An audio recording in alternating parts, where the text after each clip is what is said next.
त्रेता युग में परमात्मा आए हुए थे। उस समय की एक कथा सुनाते हैं, परमेश्वर की सुप्रसिद्ध है।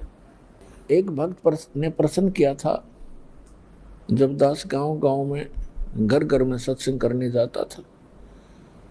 उसने सत्संग सुनने से पहले कहा, जी मैं रामायण को बहुत अच्छी तरह पढ़ता हूँ और गहनता से उसका अध्ययन करता हूँ।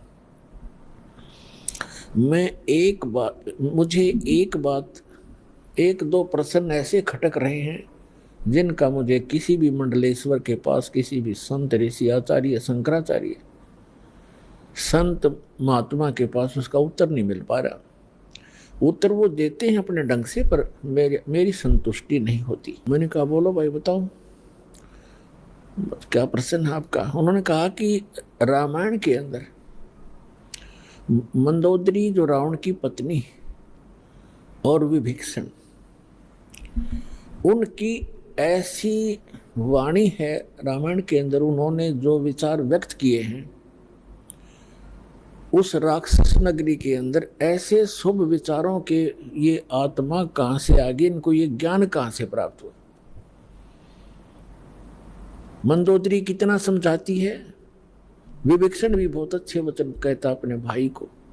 ये विचार उनके पास कहां से आ गए, और पूरे श्रीलंका के अंदर कोई बोलनिया नहीं था। और दूसरा वो ये कह रहा था कि जैसे हम सुनते हैं कि समुद्र के ऊपर पुल बनाया, कभी तो हम किसी से सुनते हैं कि श्री रामचंद्र जी ने पत्थर तरा दिए। फिर हम ये भी पढ़ते हैं कि श्री रामचंद्र जी ने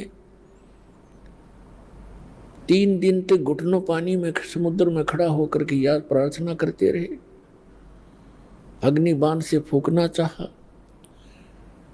फिर उन्होंने कहा कि नल नील आपके यहाँ ऐसे भक्त हैं जिनके हाथों में ऐसी करामात है, उनके हाथों से पत्थर भी नहीं डूबते।